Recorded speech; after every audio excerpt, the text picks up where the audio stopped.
What it do? Yes, your boy Marcel. People glad checking in, bro. You know what? I normally have a particular way that I introduce my guests, but I'm about to switch up the matrix. We about to do something a little different. Normally do what I do, whatever, because I think this is just really, really dope. So let's do it like this. Okay, okay.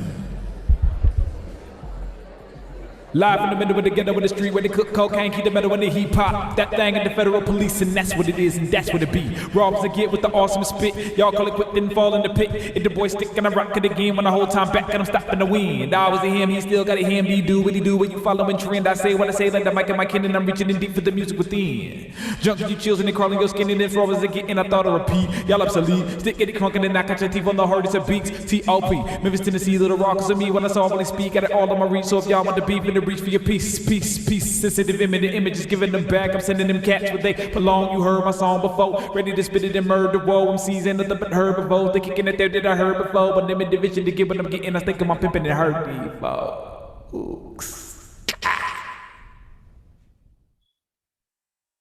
Representing Topeka, All right. Kansas, by way of Memphis, by way of everywhere. We're gonna talk about that in a second. Yeah. Me and this guy was on a record label for a quick second, and we may or may not talk about that. I don't know. It depends how I feel at the time or whatever. If we was at a live show, I would tell everybody to make a round of applause for my man Stik Figa. What up? What up? What up? What up? What What's up? How you going doing, good on, brother? Stik Figa, man? What's Man, so happening, like y'all? I just want to like people think shit is sweet out here. Right. Like I be wanting to expose like other cats to my friends who are dope. You know what I'm Right. saying? So of course we have a personal relationship, but this Yeah. ain't just me just hooking a nigga up because he my partner. Like he my partner, but my nigga is really, really, really accomplished and really do shit. And so every time I think about you, because I'm a live performer and I do something different, right? Like when everybody's kind of talking, blah, blah, blah, blah, blah. I have this one particular acapella that I started off with to get everybody's attention. And once I get to like that fourth bar, if I get the oohs and ahs, I know the rest of the show's gonna go all night. I know it's gonna go. You know what I'm saying? And so like when I first saw you, well, first I heard it first, and then I saw I think I saw the video, but then I heard it on the album. But when I saw that you did it, I understood exactly what you were doing. Like just on some that's some battle tested MC shit that you got to do to get your props. You know what I'm saying? So Yeah. for the people Yeah. out there, we not out here playing with no Rudy Poop. Like this is real hip hop shit. You know what I'm saying? Appreciate Um, that. yeah, 100%, bro. Like come on, Um, like we look. I'm all about. I'm one of the people, dog. I show people love, dog. Everybody deserve their flowers. And by no means is anywhere close over to you, but I'm just saying, like us as artists, bro, like especially people who go through similar struggles, I'm just real big on bigging people up because we don't know what somebody going through, especially during these times. You know what I'm saying? So everybody, I'm just real big on showing that love. So first question, I ask everybody this question: mm. how do we first come across each other? How do we first meet? We first came across each other. It's funny actually because I think I first came across your music before I knew you. Mhm. Came across your music on Twitter and was like, "Yo, Mhm. dude was tight." And then you was touring. I think you was touring at the time, and I don't think I reached out at that time. But then we were both featured on that record, Mhm. the We Grand go ahead, Union say record. it. We was on the Grand Union We situation. was on the Grand Union Grand Union record, situation. Yeah. and we had a little situation with that, and we kind of built off of that and Mhm. found out we had a lot of things in common. Right. So it's like we've been cool ever since. Hundred You know what percent. I mean? 100%. Checking in Yeah, with one bro. another. Like I was familiar with you because I'm super duper underground, but I'm always paying attention to what's going on with music, be it underground, be it what I'm saying, the mainstream. So I was into the blogs. You know what I'm saying? And just the Mhm. way you spelled your name was one of the first things that stuck out to me. And like Mm. with me being from Oklahoma originally, you know what I'm saying? I'm always rooting for people that's from the flyover states or from those markets or smaller markets. They're like, oh damn, they're repping Yeah. Kansas. You know what I'm saying? So and so Yeah. years later, you know what I'm saying, we converged, you know what I'm saying, and we was able to link up, and we've been so cool. I think we got the damn near the same birthday. You know what I'm saying? So Yeah, like, yeah, I think so. 9/11. yeah, yep. But you 82. Oh, let me not say yeah. I don't care. Yeah. I'm proud to No, it's be cool. 37. Okay, 82. okay. I Hey, know some I people ain't be no like, baby. I know niggas who been 35 for 5 years, bro. You know what I'm saying?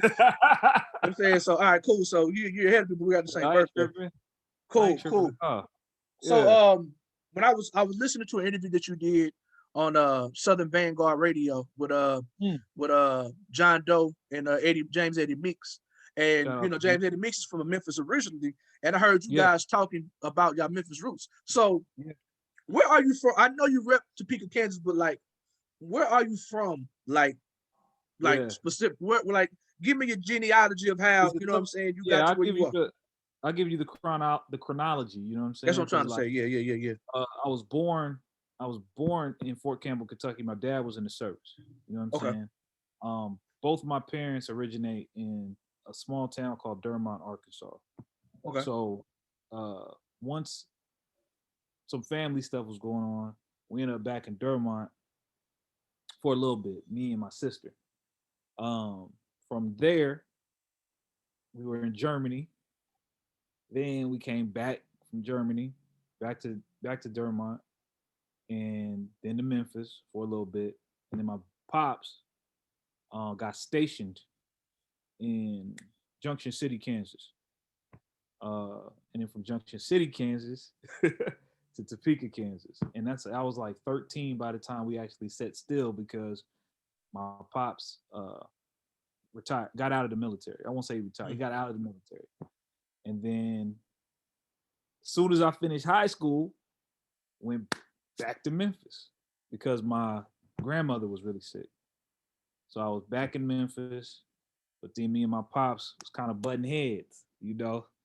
So I was like, I'm gonna get it on my own and get up out of here. But that particular time, actually, right there, was when I started actually performing and doing music in front of people. Like when I was in Kansas, I did talent shows. I did smaller things, you know, like I did neighborhood stuff. You know what I mean? Battling people in your neighborhood, battling people at the other high school, at ciphers, all that kind of stuff. When I was in Topeka, but when I got to Memphis, was when I really started. I played my first show in Memphis. There was a place called the Complex, and I played with. There was this group there called the. They were called the Fight Club. My homeboy Quinn was the leader of that, and I battled Quinn that night. And I know this is like a rambling story, but I know Quinn. He run with IMC, right? Yeah, he's IMC, right? So I was a part of a little side group called Fight Club that he was putting together. But I had met him at a battle that night, and I battled him, and I thought I won, but he was like such a he was a figure, bro. Like, you know what I'm saying? He was a factor out there. So when he went, and he was super dope, super incredible, and he beat me. But then like afterward, he came over to me and was like, "Man, you was dope, man. You know, I'm just here all the time. You know, he's just, you know, being real humble, cool about it." I was like, Right. got me. You know, we got cool, like it's on a personal level. And I also met I knew Phantom 9. I don't know if you ever heard of him. Rest in peace, man. Rest in peace. I Rest in played. peace So to look. Phantom 9. So I had been to Memphis a couple times, but I had a show. My first headliner show was with IMC at House of Mackenzie, and bro, it was the day after he had passed away. Oh wow! And so I came in, and it was myself. It was of course, you know, IMC, Jason Hader, Duke, and all them cats. It was they call themselves, they was called Hippie Soul. Oh yeah, they dope, super man, dope. The news is incredible. And cat named Ricochet. And I was the out of town feature, and it was like, I want to say, like they had rehearsal on Wednesday. He passed away on Thursday, and my show was on that Saturday. And it was so thick as far as like what I was walking into. And so like for me, it was bittersweet because like man, it's my first show. I get to hear, I get to rock out, and I'm super duper competitive. But I'm up here on stage watching these grown men rap through tears. You know what I'm saying? And I ain't gonna lie to you. I think that's part of the reason why I get so much love there, because I came when it was like a really, really an emotional time, and I just showed love to everybody. and they show love to me. And so Memphis Yeah. has become like one of my like, you know, I go to Memphis 3, sometimes 4 times a year. You know what I'm saying? Well, Yeah. before the pandemic or whatever. But yeah, Yeah. but big rest in peace, Phantom 9, bro. Yeah, man. Phantom 9, you know, they were a part of, because the thing about Memphis is like they are that underground hip hop thing. You know what I'm saying? Memphis. Big shout out to Memphis. Like they are though. Like it's not like in other cities, if you can kind of gauge like there's more of that. But in Memphis, it's just them. Like everything else is from the 3-6 tree. You know what I mean? So it's hard to get an audience doing that. But anywho, me and my pops is bumping heads. I'm doing music there. I head out to Tampa for like 2 years, kicking with my guy. I'm not doing no music stuff. I'm just in the projects hanging. And then I was like, that was getting old. Shoot back to Memphis. And then I start talking to my old lady, who become my old lady later on the phone. She was from Topeka. So it gets serious and I go back to Topeka, but then I really put it in hyper gear and I just kind of stay there. So the reason I rep Topeka is because it's weird, bro, because it's like mathematically, I spent the most time there and I had most of my young, like adolescent experiences there. But Memphis is like, I always joke and call it, not even joke though, but it's like Memphis is like my ancestral home. Like it's like the place that I always end up back. It's like where all my people are at, all my, like everybody from Memphis, you know. But Topeka is, you know, it's where it really that's what really motivates you. Yeah. I mean, I'm similar, like being like at this point. You similar, like at this point, I've been in Louisiana longer than I lived in Oklahoma, and so like I'm from Ardmore, but like Marcel P. Black as an artist never existed in Oklahoma. Like I cut my teeth, born and bred. So as it pertains to why I rap in hip hop, I'm always a rap Baton Rouge. So I was able to bring a lot of my influences growing up in Southern Oklahoma to South Louisiana and made like a hybrid style of this. You know, it's, you know, Oklahoma is the South, but it's a different type of South. And we got gangs and this, that, and the third. And I mixed that with everything that's going on in South Louisiana. So like for you, you know what I'm saying, going back and forth between all the different places, specifically Memphis and like, you know, cutting your teeth as an MC in Kansas, like how did these, like what about these different places develop your style and made you the artist you are today? It's interesting, bro, because I was just talking about this with somebody. So as far as my style, right? The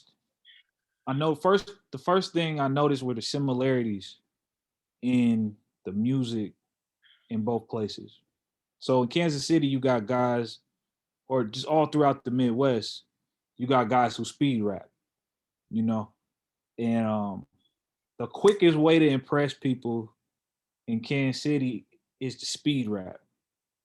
So I would do, how that came up. We call it the speed rap in Memphis. You know what I'm saying? Like, it's like, oh, he be busting like this. You know, but in Kansas City, they call it chopping. Right. They got different names for the same thing, but like the energies are a little different, you know? Right. But I was like, if I start performing, the fastest way for me to cut through is to do this verse. Cause I've been doing that thing that's in the intro. I've been doing that since I was getting on stage. That's why I still do it, just kind of to remind me, you know.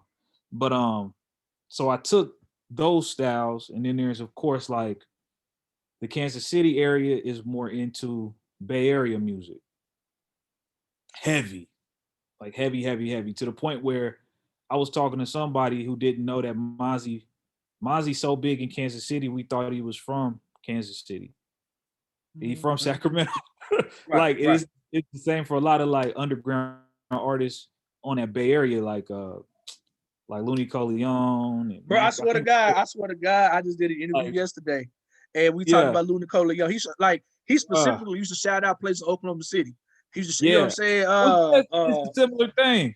Yeah, you say so. Yeah, 100%. Like the Bay Area, the West Coast. You know what I'm saying? Like you go to Oklahoma City, even where I'm from, bro. But you go to parts of Oklahoma City, niggas got khaki suits and braids like Sally Sell to this day. Like West Coast music goes off. Like I'm gonna tell the story again. If you watch the last podcast, I'm gonna tell this is my Oklahoma Bay Area story. Yeah. So 4th of July 2002, when I just graduated high school, and like one from my Auburn, we had like no big clubs and we didn't have no black radio station. And so we graduated high school, we think we grown. So we finally get permission from our parents because I used to sneak and go, but now I'm grown. I can go. I'm out of high school. We drive 100 miles to Oklahoma City. We go to this particular club before 4th of July. It was Thursday night. I never forget. We in that thing. I got like a red velour suit on. I can just a red velour football joint on. It was just probably wasn't. It was just in hindsight. It was just wasn't. I wouldn't do that now, but I was I was kind of with that at the time. So go to this club and Yuck Mouth is there, right? He's up on the balcony. So he up there giving it up. They got bottles, probably about 10 niggas up there with them. They just giving it up. 4th of July is lit. It's popping. And so the balcony is probably about 15 to 20 feet up in the air. And it's like overlooking the dance floor. So I don't know if this nigga so dope. It was some other local rappers, but I guess they felt the way that he up there flexing. And so they go up there, about 4 or 5 niggas. They go up there and then like they talk. You see them dapping up, but you can look and you seeing like it's looking kind of tense. Like, man, what's going on? Yeah. And it looked like he had bought out the whole balcony. He wouldn't let each one. I don't know what it was, but whatever it was, the locals were feeling how Yuck Mouth. Maybe they feel like he didn't tap in. I don't know what happened. They said, it's a skirmish over there. It's a skirmish. And so they pop out. They've been fighting. Next thing you know, Yuck Mouth and them security, they throw every single one of them niggas over the balcony onto the dance floor. Like, it was like wrestling, bro. And then when it was up there, niggas started throwing down bottles and chairs at them niggas, bro. And so it's like a melee. And so they had it blocked off to where couldn't nobody run up there and stop him or whatever.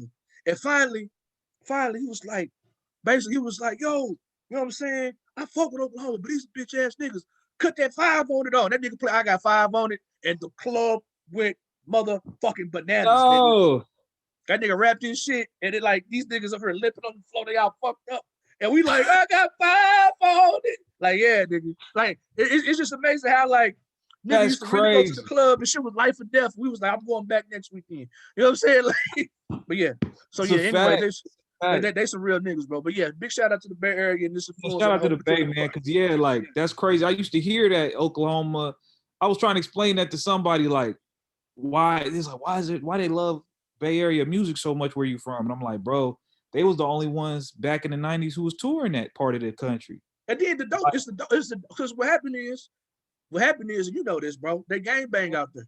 Yeah. And so these niggas in the late 90s, the early 90s, late 80s, early 90s, came out there with the dope. You know what I'm saying? They set up shop, Rules, whatever, Crips, whatever, Hoovers, all the other stuff or whatever.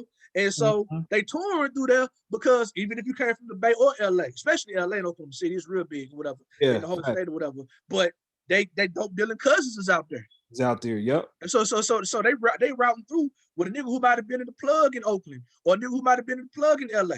Yep. And they the ones putting up the bread to bring them niggas out there. Facts. All facts. And that's how you get them. East Coast, I was just telling somebody, I was like, the only East Coast people I remember seeing when I was younger, and that's probably why they still got love for him, is Redman and Keith Murray. That was it. All throughout the 90s, we had this place called the Armory, which is the Armory, you know what I'm saying? And somebody paid to have them out there, but like you could Too Short was there constantly. E40 out there. We talking about in Topeka, which is the small town outside of Kansas City. You know what I'm saying? And they still will come out there. Like, right. It's crazy. Too Short, E40, Mac Dre, all those sort of acts, to the point we thought they had houses out there. So, but you know it came out that 40 and 40, Sway, and Tech Nine are cousins. I didn't know that. Yeah. I never knew that. They are related. So yeah, I remember talking about it on Sway. So like, because they had the conversation between Sway had the conversation about connecting the Bay Area and Kansas City, you know what I'm saying, with Tech Nine. Yeah. And like then they say that 42, like Tech Nine and 40 are cousins. That's just think about that think about it from like in their DNA. Yeah. How to do this shit as an independent artist. Yeah. That's crazy, bro. That's like that's mind blowing. And that's the thing. Like we had so many like from my perspective as a younger person doing music, like independent was the only option because that's just how everybody did it back then in like 95, 96, 97. Like whether you was listening to Brother Lynch Hung or No Limit or Lil Flip, none of that was coming from a record label. All of that was coming from word of mouth and from performances and from just doing it. And even with the backpack stuff in the Midwest, you got rhyme sayers. Like when I got old enough to start going to KU campuses and stuff, that's how this kind of, we just talk about my style. I was coming up in an era where as a rap fan, there was everything I got was handed down to me. Like my mom's favorite rapper is Big Daddy Kane, so I like Big Daddy Kane. My dad's favorite rapper, LL Cool J, so I like LL Cool J. My cousin's favorite rapper, Scarface. My big cousins, you know what I'm saying? So I like that. So it wasn't until I got to Kansas too that where I started finding out that the stuff that I liked, even if it was just something I saw on TV, like someone like Biggie. I remember I had a Biggie Smalls tape, and I got on the bus for school one time, and it was like, "What you listening to?" I'm like, "Biggie." I'm thinking in my mind, everybody listen to Biggie, the man on TV. Like, you know what I'm saying? And they like, "Oh, you listen to East Coast." Same thing. So what you mean listening to East Coast? Listen to some famous, popular, one of the biggest rappers on the planet, platinum artist. Like, no, I don't listen to East Coast at all. You know what I'm saying? So you need to listen to this. Now I'm listening to Brother Lynch Hung. You know what I'm saying? I'm like, what even is this? Like, y'all listen to this on purpose type, you know what I mean? So I can't fuck with Brother Lynch Hung, dog. That nigga give me nightmares, dog. He be talking crazy. But somebody like played a trick on me. And I triggered me. I was like, man, listen to this shit. He from the West Coast. All right, fuck with him. And it wasn't even the song. It was the skit where he talked about killing that baby for crying. Or whatever. I was like, I treat, look, I don't fuck with scary movies, right?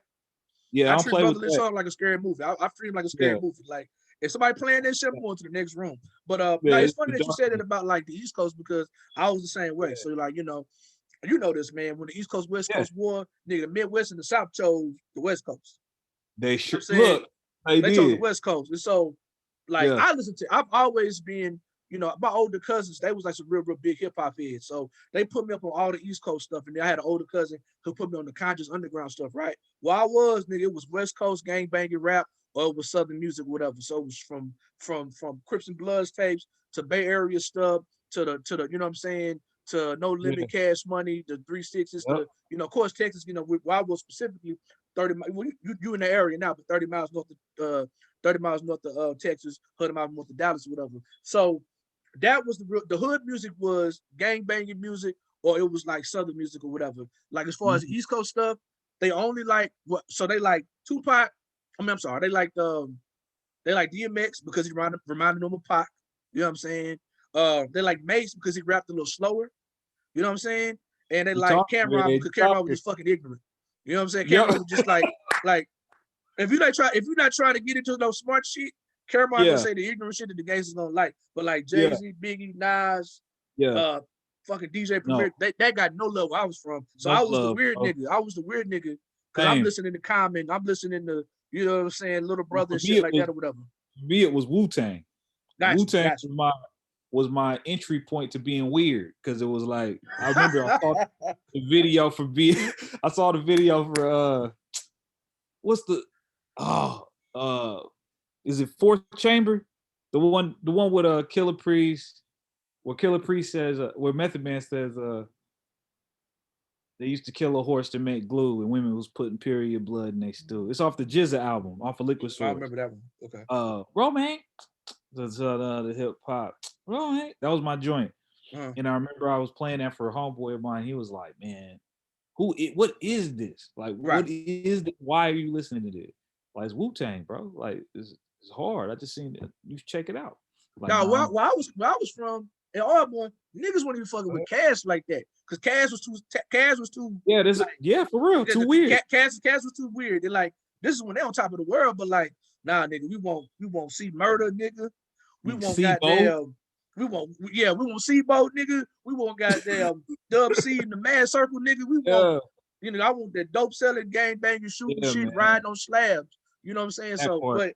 But yeah, man. I love it all though, bro. Like I was always a fan of everything. I'm trying to think of like I was a magazine nerd, bro. I was a OK player, Word of South, all hip hop chat room nigga. Like I was just telling my partner yesterday, like, and I guess it became who I am now, right? Because people look at me for like, okay, this is hip hop shit. Let me ask Marcel about it. So I'm getting ready to move and shit, right? So I was telling my partner, every single time we move, the heaviest thing for us to move is my book and magazine collection. I have every source of Double XL from January 2000 to December 2011.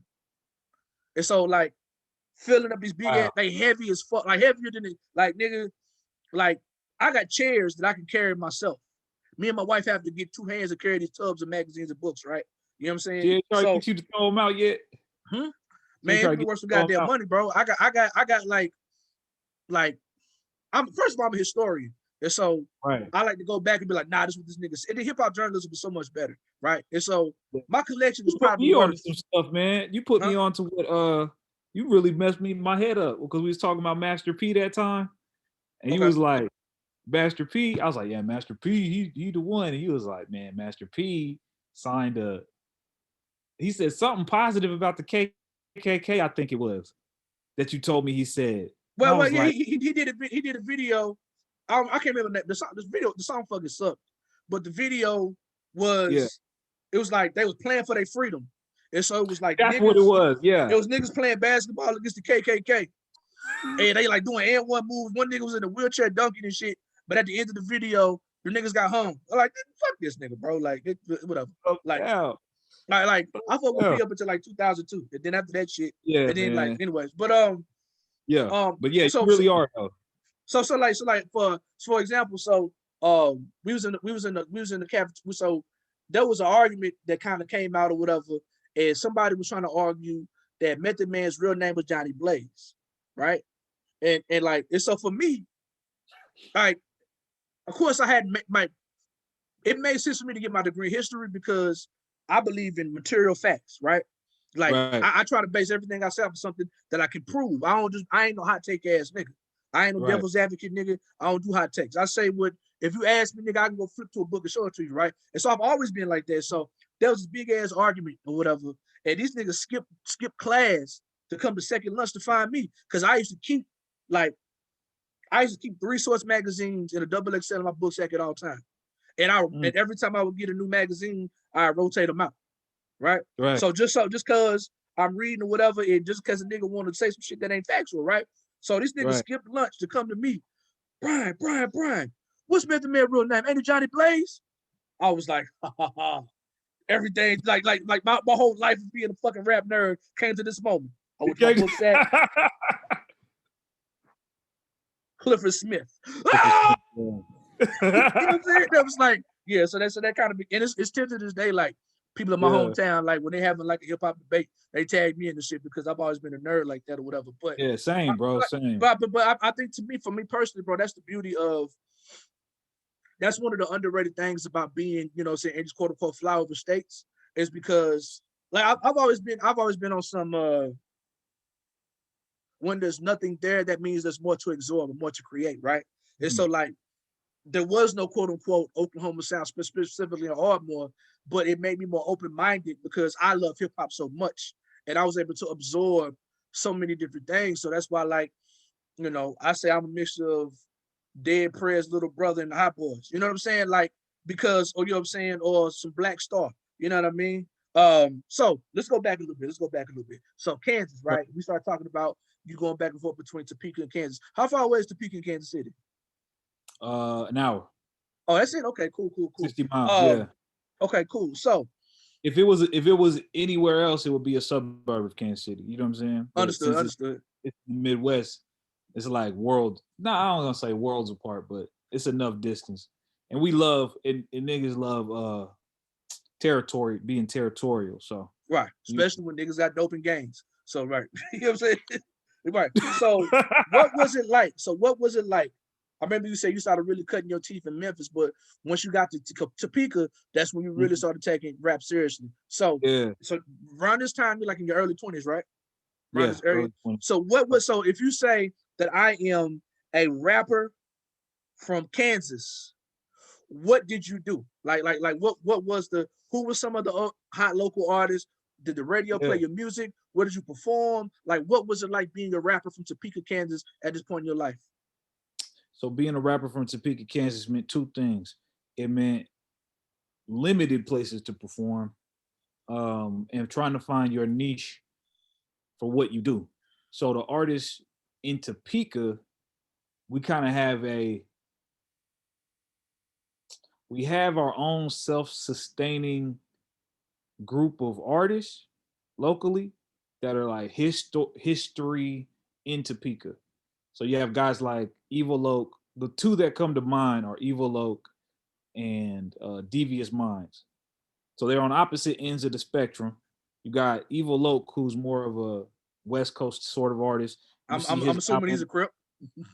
You would be assuming correctly. It's very popular to be that in the Topeka area. So you have him, who's more like, you look at the front of his CD, it's gonna have Sibo on it. It's gonna have a Yuck Mouth verse. It's gonna have a Rich the Factor verse. It's feeding that.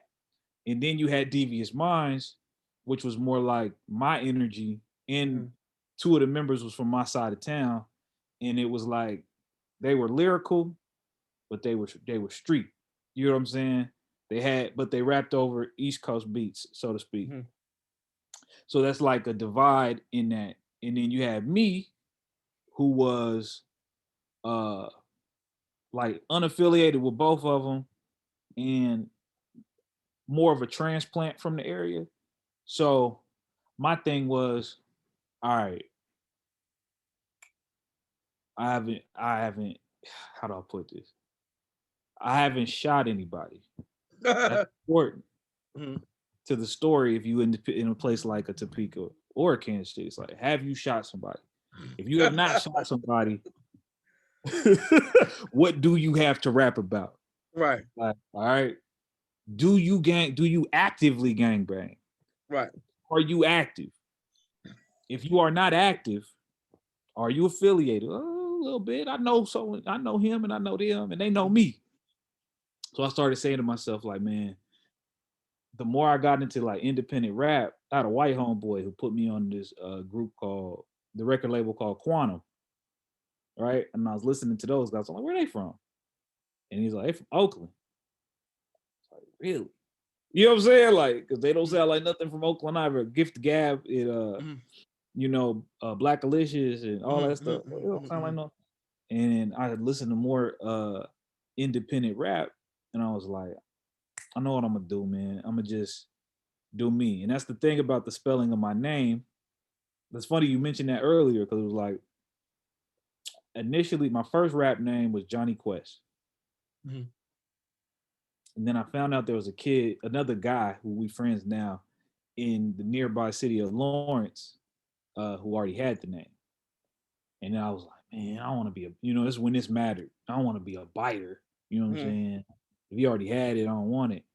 But I started thinking of names. I came up with, I was thinking it was originally going to be to appeal to the people in my community. It was going to be STICK FIGA, right? And I was like, man, but you're not active. You're not. Hey, you don't want to draw too much unwanted attention to you. Right. You get me? So I'm like, nah, it's not even like that. So I did the STIK, because you don't put C's and K's next to each other. And then I had Figure because I remember JT the Bigger Figure, and putting Figure. They had what was it, major figures and mob figures, like being a figure. So I was like, all right. So it was kind of a nod to the localness of me, but when you heard the music, it's kind of a funny name and a relatable name. So from there, I started doing. There's not a lot of places to perform in Topeka, so you have the college in Lawrence, and you have the city of Kansas City. So I did something called Farmers Ball, which is normally all rock bands, indie bands and stuff. But I performed in it and I won that year. And I beat all the rock bands. And in that moment I said, oh, and the prize was to open for Black Alicious. Wow. And this many hours, like an X amount of hours of studio time. And yeah. And I was like, oh, okay. And then I did the Black Alicious show. And it was so many people there, sweat on the walls. Mm-hmm. Get me? Like hot. Definitely. And I know exactly what you mean. it was this place called the Bottleneck, and it was wall to wall people. And I tore it down, and I said this, and I was like, "This is my audience." Like, And this was where was this at? Where was this at? In Lawrence, Kansas. Okay, okay. Where KU is at. I am a Jayhawks fan. Basketball. Yeah. Basketball. Cause 96. So my mom went to Oklahoma State. Okay. And so like we would go to O State games, and it's like every single time we went to either a basketball game or a football game, it was always against Kansas. And so one year I caught the 96 season when they went undefeated, when they had Paul Pierce and Rayford LaFrance and Jock Mond, all those guys. And so that was the year I caught them, and I've been a Jayhawks fan ever since. I've been, hey, I know I'm really showing love to anybody in the Big 12, you know what I'm saying? But but if you ask me who my basketball team is, though I do like Memphis because of Penny, you know what I'm saying? Yeah. I gotta show love, gotta show love to Penny. I'm divided. Yeah, like that's right. You had to play Memphis. I was it hurts. Okay, but yeah, that's when they knocked out D Rose. I had a partner from Memphis, and he talked so much shit. And like when he saw that Memphis was gonna lose, this nigga went and locked himself in the room so I could talk shit to him or whatever. But I'll rap my ass off. Ass off. But yeah. So big shout out to the Jayhawks, man. Shout out to the Jayhawks. But yeah, I was like, all right, so this is my audience. And then I started meeting more people from Kansas City, Missouri, because that's where the other scene is at, and again, it's the same kind of thing. You got two scenes. You got Rich the Factor and you got Tech Nine. And then even within that, because Tech Nine kind of straddles both, but you got the underground, like Miles Bonney, and there was a group called the Deep Thinkers. There was Approach, my man Approach, Mac Lethal, those kind of guys. So I kind of that's a white dude who be doing a lot of different voices. Yeah, he's the white dude that raps. He did the fast, but he raps like he mocks like he does like these videos where he raps everybody's style. Yeah, that's him. I didn't know he was from Kansas City. Yeah, he's from Kansas City. But yeah, so I kind of ingratiated myself in that scene and played a lot of underground shows there. And that was like kind of how I got my name in the scene, you know what I'm saying? So I had to basically, I guess long story short, I had to branch out of Topeka because Topeka didn't have as many places to perform, which is why I started repping Topeka so hard too, because it was like I was the only Topeka cat that was moving around in these circles, you know what I'm saying? Like I was the only one, so I was like, all right, so I gotta rep Topeka, you know what I'm saying? I gotta come out here and tell people I'm from Topeka. So that Topeka so that people in Topeka could be like, it didn't work out this way, but so that people in Topeka would be like, oh, he out there doing that, for the guys, you know what I'm saying, for the homies, and that's just kind of how that came to be. And then even bigger than that was when me and another artist, Ron, who was like a Kansas City artist that was on the rise. Like to the point where he was getting radio play and they were talking about signing him and all that kind of stuff. We came together. He saw me as the guy on the backpack side, him on the street side. What if we came together and just unified this whole thing, which is always my thing anyway. I'm like, man, we all making music in my mind. Like I know there's other politics at play, but in my mind, I'm like, man, we all making music and we all trying to get out of this small market to reach other heights, you know what I'm saying? But that kind of gave me more ears. Well, me and him linking, I had street guys that I wouldn't expect to like my stuff, liking my stuff, which is what I relate to you about. Like your whole thing is like you a conscious street rapper. You know what I'm saying? And you have appeal on all sides of the spectrum. You know what I'm saying? Because you recognize. I'm not gonna speak for you, but it's like I think you recognize, like, man, we all black people doing black music. All these lines are kind of not necessary. Man, a lot of it comes from my upbringing. You know what I'm saying? Come from Auburn when niggas gang bang, being around that Yeah, shit, being influenced by it, and then just like my personal like black radical politics. You know what I'm saying? So like you know, I probably not gonna be able to do it now. Because I got a song called "Conscious Rap for Gang Members," which totally breaks down every. A lot of my music has always been conscious rap for gang members, but I got a song and I was planning on doing like a conscious rap for gang members tour to really where I do all 10 of my songs to kind of speak to both of that, right? But my whole thing has been about politicizing niggas in the streets. You know what I'm saying? And using dialectical materialism, you know what I'm saying, to speak about the conditions in real terms, because that's the thing about it, bro. Like I have my own, I have my personal politics, and I consider myself leaning towards black radicalism and revolution. And if we're ever gonna get free, you know what I'm saying, we got to have a military to defend us, right? So my thing is, if we can get these young brothers and sisters in the streets to kind of like see who the real enemy is and politicize them and refocus, because if you can successfully run a dope operation, you can successfully run a business that employs your community. You know what I'm saying? You got young boys. If you can, if you ain't never got touched dope and you a millionaire, that means you can run a company where you can employ the same amount of people and right, redistribute the wealth amongst yourself, as opposed to putting the white man's poison in our neighborhoods, right? If right, you a stepper, and if I call you to handle something for me, then you could defend the women and children in my neighborhood. right. You know what I'm saying? When Direct that in. the state or anybody who's trying to impede on our freedom steps in. So for every Proud Boy, we need a Pyru. You know what I'm saying? For every nationalist, we need somebody from the neighborhood. Oh, nigga, damn!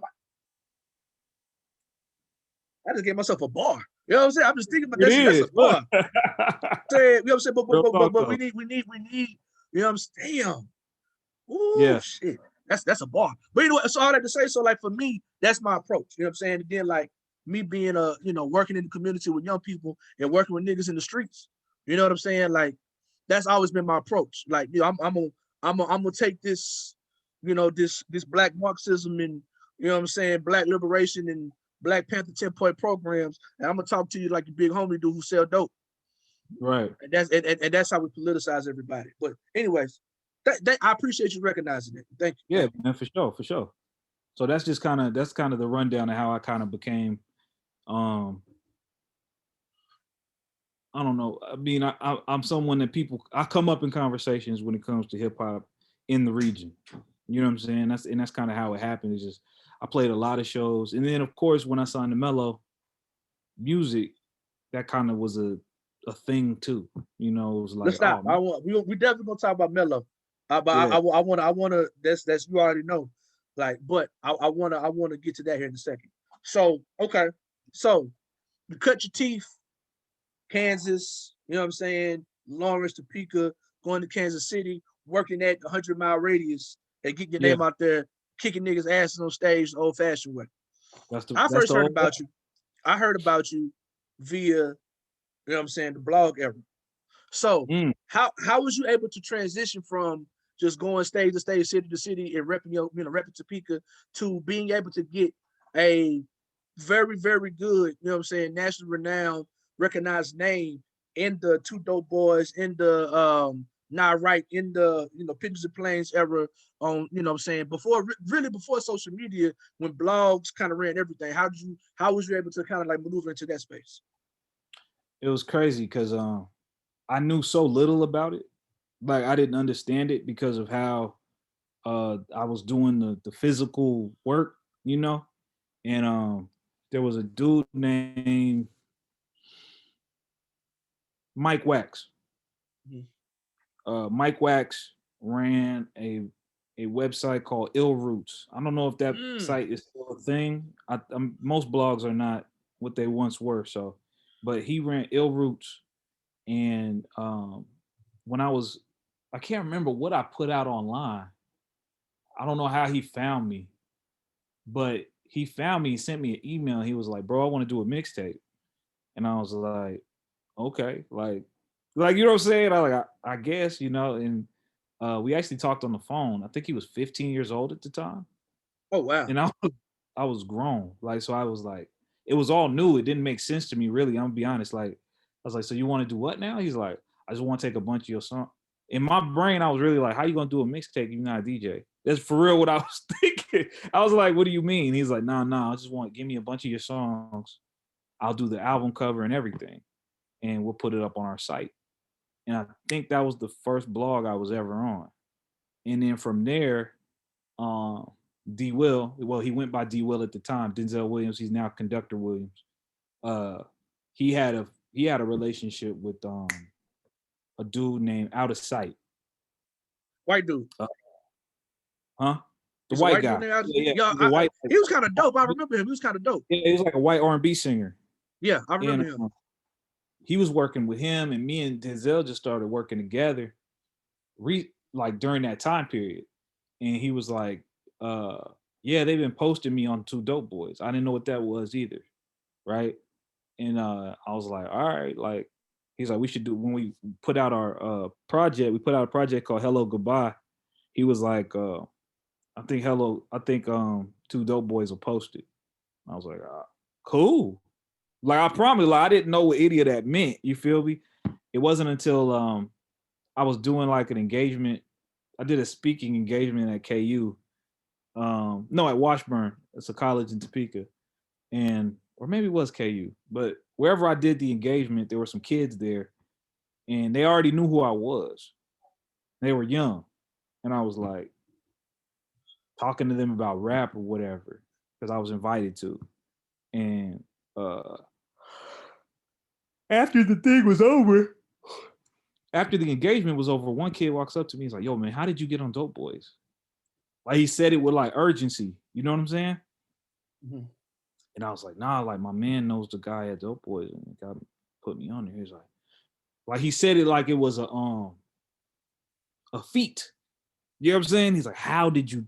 Like you know what I'm saying? Like there's some sort of barrier. You know what I mean? Between him and this thing. And I think that's when it clicked. I was like, "Oh, the blogs are important." You know what I'm saying? Like, this is important. Like, we got to make sure that we send our stuff to the blogs all the time. So that's kind of where that started, was with D and with Mike Wax. That's kind of how I got my name in those. Those were the first places, because I think somebody had said to me, once you get Dope Boys, you get everybody. You get anybody. Back then. Bro, I hate to interrupt you, bro. I got some bad news, dog. What's that?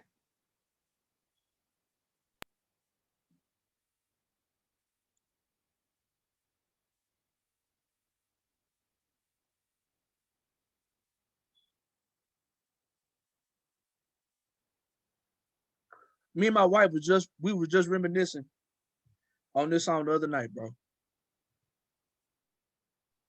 That's crazy. I'm about to bump that ride report when I get off of here, man. I apologize for interrupting your story, bro. You no, that too, was so I was important. Right, man. Rest in peace to Black Rob, bro. I told the story a couple weeks ago. A Justice interview. I'm a bad boy guy. You know what I'm saying? Yeah.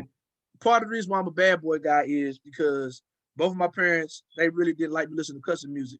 And so Bad Boy, when they released their albums, they would put the parental advisory sticker on the outside on the shrink wrap. So we took it off and you hold up the album cover. You can see the other other CDs that had the parental advisory on it. I would try to be slick and I started turning them inside out. But sometimes even on the back end of the cover, it had something that might have gave off this is a ratchetness, or my dad started peeping game like, why this backwards for? Turn it around. And so I bought a whole bunch of Bad Boy albums because that was something I can kind of listen to out in the open, you know what I'm saying, with my headphones on, with without, even if the CD's laying around, they just seen a parental advisory sticker, hoping that the album cover wasn't too raunchy. Of course, I wasn't able to do the Lil C's album or the Lil Kim joint, but right. you know what I'm saying, because of the covers, but Bad Boy. So I am, politically, I have a lot of critiques of Puffy, but as an artist and as a creator, Biggie Smalls is my T'Challa. That's my superhero, right? You know what I'm saying? Yeah, as a fat black nigga who rhyme. You know what I'm saying? So, anyways, I listened to a lot of Bad Boy rap growing up. No Way Out. No Way Out was the album that, like, bro, that is an incredible album. Incredible. It's incredible. It is an incredibly produced. It aged good. Like, it aged well too. You go back and listen to it. It ages good. My joint on that is the sometimes I'm waking up behind and wake my the joint with Twister and Genuine. Oh yeah, yeah. This the no, that's my dog. No, that song is so epic. Man. We have a Black Rob, bro. That Whoa, that Diamond Spacio, that Can I Live? First on what's the Ain't No Way You Could Take with G-Dep. It's Black Rock. Yeah. Okay. Walk all through for Walk Right Through. The Harlem Shake shit. Take this money. Take this money. Damn, Ain't bro. no way you take this from me. Shake it, honey. Now let's get it. The Rough Week. Because I know that I saw that they posted his they posted him in the hospital. But then they said rest he in was peace to DMX. Yeah, because he was saying rest in peace to DMX. Now he gone. And Puff, man, anyway, I guess that's the time for the conversation for another time. Because Puff, I just say it now. How you see? I talk to you. You smarter than me, man. But I'll be like, Puff will talk all of that black capitalism. You better stop saying those type of words, man. I hear you. I'm listening. Keep going. He talks that kind of talk, but in the midst of him talking that way, you got May saying you owe me this. You got Black Rob dying. You got Kim saying, you know what I'm saying? Like all these people are like, yo, you did me super duper duper duper dirty. Let people know these are my politics. Okay. Yeah. Black capitalism will not save us. Black capitalism. You are a fan of Killer Mike, are you not? And we on his ass. Y'all did you see? You see when he got into it with No Name in them and Dr. CBS and Jerry Ball a couple weeks ago? With No Name. They better quit playing with her. They better quit playing with No Name. Look, that's one of my mentors, right? That's my guy. Right. I got his number in my phone. I am, I'm able to. I love Killer Mike's music. I love everything about Killer Mike's music.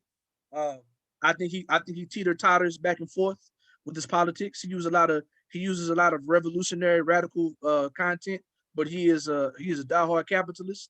And when they got on his ass, I was with it. I'm also connected to Dr. Jerry Ball. That's one of my political, I guess you could say, mentors and things of that nature. And when the black left radical got on his ass about him basically misrepresenting the politics of your Fannie Lou Hamers and Martin Luther King and things of that nature, I was with it 100%. Yeah. And he ducked the smoke. He didn't want the smoke. He'll go on, he'll go talk to Governor Kemp. This nigga had a goddamn conversation with the Dalai Lama, but he don't want to come to the black radical press because he doesn't want that pushback from people who are smarter than him, who actually do more organizing work. And I love Mike. When Run the Jewels 5 come out, I'm gonna bump it. Like, you know what I'm saying? I might text that nigga after this, but I'm a grown ass man with my own politics, and he got what the fuck he got. You know what I'm saying? Like, take your lumps, my nigga, because they rolled on his ass, and I was like, and look, Hove is next. They're gonna Hove is at an untouchable level, but like he the main one with all this black cap. That shit's not gonna save us. It ain't never saved us. With me moving to Tulsa, he put it in a rhyme. He said, "Financial freedom, our only hope." Cap. But once he put it in a rhyme, it's almost like people took it as the new bumper sticker to walk around with. I could do a whole nother podcast on my critiques on the way these super duper superstar rappers have terrible politics.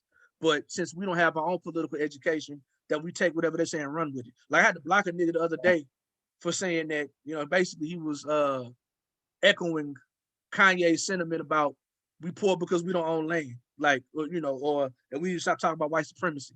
And so, and I ain't gonna lie, the dude, he got slightly saucy with me, and I just wasn't in the mood that day, so I blocked that nigga, and he went on trying to get me out the paint, whatever, I don't care. But people like, I look at Kanye, I think Kanye is top 3 most treasonous niggas ever to exist.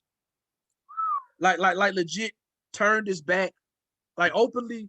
People could say William O'Neal, but he was doing that shit undercover, right? Or we could talk about other snitches or people who turned informant. They were doing that shit undercover. Like Kanye publicly turned his back on black people, publicly preaches white supremacy. You know what I'm saying? Like, I don't know if you've seen it because, you know, I'm a nerd like this, but like, you know, so I don't know if you watch what's going on. Damn, this podcast took a whole different turn, but fuck it. I don't know if you see what's going on in Haiti with the rebellions in Haiti. Basically, so there's a Haitian dictator named Moise, and he was put in office in Haiti by the U.S. government, and like pretty much whatever. He's back because Haiti doesn't have a military, or nor does it have like these, like, has like pretty much no trade laws. So Western imperialists can come in Haiti and get all the money they want to and leave, basically making Haiti a colony to anybody that's European. You know what I'm saying? Canada, the United States, you know, people, France, even still to this day, right? So they can come get a bag and leave. So they want this nigga to stay in because he's opened up the gates and let niggas come get bread while Haiti still remains one of the poorest countries in the world. And this is all paid back because they whipped goddamn France's ass with Napoleon. And so, like, they were literally the only successful enslaved people to overthrow and get their freedom 100%. And so white folks ain't never gonna let fucking Haiti alone, right? So anyways, his presidential term was 5 years and it went up, right? So when his presidential term ended, this nigga ripped up their constitution. He's like, fuck, we ain't got no constitution no more. I'm ruling by decree. And so now he's trying to do another election and the US is still supporting, right? And Joe Biden told him, Haitian niggas like South Park say, but look, if you come to goddamn America, we'll put your ass in these cages next to the other immigrants, right? Like, don't come over here with that bullshit. Right. But meanwhile, he's supporting because a lot of his lobbyist partners are getting bread in Haiti, right? So speaking of lobbyist partners, goddamn, Kanye went to Haiti. I don't know if he went to Haiti or not. Let me not say that. But Kanye struck a deal with Governor Moise, and this motherfucker was granted a fucking island off the coast of Haiti, to where he's supposed to have like a resort town or whatever, but basically motherfucking colonizing Haitian people, paying them shit to run this resort town so other fucking white folks can come and have a good time while the people in Haiti stay poor. So, you know, like people talk, you know, I didn't even know about that. 100%. And so if you remember a couple of years ago, when people was all happy because Kanye went to some fucking African country. Let me see if I can find this shit. Kanye went to some fucking African dog. This podcast would be crazy as fuck. Let me hey, you put me on game because I didn't know. I be reading and listening to podcasts a lot. Okay, yeah. So Kanye went to the president or leader or whatever the fuck he is of Uganda. I'm gonna pull it up for you so you can see the shit. This was like, you know, maybe 3 or 4 years ago. And everybody was like, well, look at him. He's meeting with Uganda. Man, dog, if you look at the research of this nigga, bro, this nigga's a terrible motherfucker, bro. Like, look, Kanye West angers Bobby Wine is a rapper in Uganda, and he's like, you know, super duper politically and things of that nature. You know what I'm saying? And like, he's like a real hip hop revolutionary with real politics.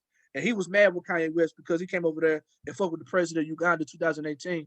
Dog, this president of Uganda is a motherfucker. He's an old school Idi Amin style, I kill my own people dictator. And that's who Kanye Kim went over there to go fuck with. So Kanye West is the ops, bro. It hurts me to say it. I mean, I had to teach my kids Jesus walks the other day and just to get by. You know what I'm saying? And it hurt my heart. But Kanye Omari West, this nigga has sold out black people, and now this nigga selling out goddamn the African diaspora and people with niggas in Uganda and Haiti. Fuck that nigga. All right. I'm sorry. So you should have never told me I was smart. Like you should have never told me I was smart, nigga. I'm on my goddamn political shit. Though. I didn't know. That's why I asked. I ask smart people stuff. Right. I don't claim to know. That's the thing about me. But yeah, but like all that to say, bro, like you talking about Puff, and I agree with you, bro. Like the preaching of black capitalism is not going to save us. You know, this is a thing that I know I'm going to have to get more well versed on like understanding anti-capitalism and socialism because I'm about to move to Black Wall Street in a month, and they all about that. You know, that's what they take pride in. And so for me, it's about how I can help Down in people Tulsa, right? understand. Yeah, 100%. I can help people understand, you know what I'm saying, the ways that we can still be black entrepreneurs, but not necessarily engage the system of capitalism, because it's about the way that we eradicate poverty is the redistribution of wealth, not just hoarding wealth, right? And so, anyways, my bad, bro. I got way too off mark. Okay. It's Good, important. bro. No, 100%. It's important that we finish this piece talking about the blog era. So boom, let's go back. You said that Ill Roots, and I looked up. Ill Roots got a Twitter and Instagram, but they ain't got a website no more. So Ill Roots. So Dang, that's crazy. But yeah, that's this where I connection with started. Ill Roots and this mixtape. How did you start getting it? Like, what was it like for you during that time? Represent where you from? I know XV was also representing Kansas or whatever. Yes, yeah, So XV like, was another guy. yeah, what was I that just, like? it was cool, man. I just thought that it was cool that I was able to get my music out and get another audience that I didn't have to see and touch. You know what I'm saying? I was like, okay, I got like an audience that's online that's specifically interested in this. And I mean, I never anticipated, I didn't anticipate it going anywhere because of the internet and Twitter, like the early days. Like Oddisee had to tell me to get a Twitter. I didn't want to get one. I got one because he told me I needed one. Like I was I was in DC and we were like working on this record, and he's like, "You ain't got a Twitter?" I'm like, nah. So I mean, you need a Twitter. I was like anti-internet. I was like, nah, it's cool. He's like, nah, if we gonna put some music out, you need a Twitter. So Wow. I'm gonna get to Oddisee here in a second. So like, once you started like, get your name out there on like, saying the blog sites and things of that nature, like what changed for you? So like, of course, like, we should get booked more, spins, like what, how did it directly affect your career from what you was doing before? I don't think it changed a lot. I think that the only thing, I mean, yeah, I got booked locally more because my profile was raised. I mean, I played more shows out of town. Like I played in Chicago a few times. I played, yeah, I mean that helped, like I said, because it raised my profile. And then I would say it's because of the blogs that Oddisee figured out who I was too. You know what I'm saying? So that might be the main thing that it helped, was just raise my profile, made more people aware of who I was. It might have led to I don't know if it led to the Mello deal or not. I feel like it might have. I mean, I charged more for shows just because Hell yeah, that's because what it's of about. the That's what the fuck it's visibility. about. Yeah, for the visibility. But outside of that, it wasn't like a steep, fast like, because Got you, like got you, got you. for a dude like XV, it was more like it was way more beneficial for him. You know what I'm saying? Because he was I think it had more to do with the kind of music he made too. But I mean, it helped. It helped. Like I said, it raised my profile. I would say it did And it that. was cool. The blog era was cool, man, because it really shined light on us who are in the middle of the country. Or Hmm. we're not in LA, New York, or Chicago. So you got Right. JB out of Oklahoma City. You got yourself. You got XV in Wichita. You got the cool kids in the Midwest. You know what I'm saying? You had Chip the Ripper in Cleveland. You know what I'm saying? So like, Yeah, there Chip was the a, there Ripper. was a, Dang, dang. that was a lot of King Chip now, whatever. But there was a lot of people who was from these places that wouldn't traditionally, you know what I'm saying, getting that look. You know what I'm saying? That was in, Kansas and Oklahoma. You know what I'm saying? Indiana, Right. things of that nature. You know what I'm saying? Ohio, Cuddy. You know what I'm saying? Really got big during that Yeah, time. he got big in the blog era. He got Yep, big in the blog Wale era. in DC, uh, Cole in Carolina. You know what I'm saying? Drake in Toronto. You know, even the superstars, they wasn't from major quote unquote, you know what I'm saying, cities in the United States. You know what I'm saying? They was from Yeah, places that you normally didn't. Big Nigga would check Sean, for a nigga another out of one. Toronto. Yeah, Big Sean came out straight blog era shit. Okay. I personally think Oddisee is the greatest rapper producer of all time. Uh, Wow. he, he High he's praise. him, and I would say next would be DJ Quick. people sleep on how talented DJ Quick is as a rapper My because number one, yeah. I mean, I probably because of my Clearly affinity not for Kanye, right? fuck musically. I haven't liked Kanye since. Musically, I haven't liked Kanye since. I didn't like my Twisted Dark Fantasy. I didn't like it. Really? It was overproduced for me. It was overproduced, and I'm gonna tell you, this is before he went super duper left. No more drugs for me. Pussy and religion is all I need. That's when I was like, you know what, this nigga going somewhere else with it. And so I bought it. So I bought the album. Hold up. That's on a Hell of a Life. Yeah, dang, I forgot he said that. And so that's when I was like, yeah, this nigga somewhere else. And I bought that album, and I bought Jesus. I bought that album, and I didn't like it. I like New Slaves at first. You know what I'm saying? Yeah. Blood on the Leaves. I don't care. That you know, that's one of the most sloppily rapped songs he's ever done. Oh, for and he sure. does some sloppy ass rapping, but when that beat dropped out, that shit goes so fucking hard. I came back to Life of Pablo later, because what happened was me and my partner Mark Dub, we was in this club in Houston, and we were drunk as shit, and they played Father I Stretch My Hands to Thee, and it just hit me. And next thing I know, I was on top of the couches. You know what I'm saying? So there was some songs on the album that I did dig, but I remember when Rhyme Fest was like, yo, my brother's somewhere else. He was like, I'm not gonna be writing for him anymore. He was like, he's somewhere else. I'm not really feeling that shit or whatever.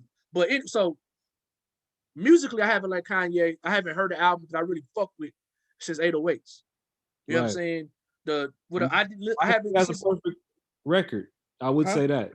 I said Oddisee has a discography flawless. He and what I think I really appreciate about Oddisee is that since he came out with his studio albums, he had several albums, but you know, since what is it? I always get it fucked up. Is it people hear what they see, people see what they hear? Which one is it? People hear what they see. People hear what they see. He stopped cursing on his albums. And so as a rap dad, I play a lot. My kids know a lot of Oddisee. So people see what they hear. The Good Fight. I love Al Waston.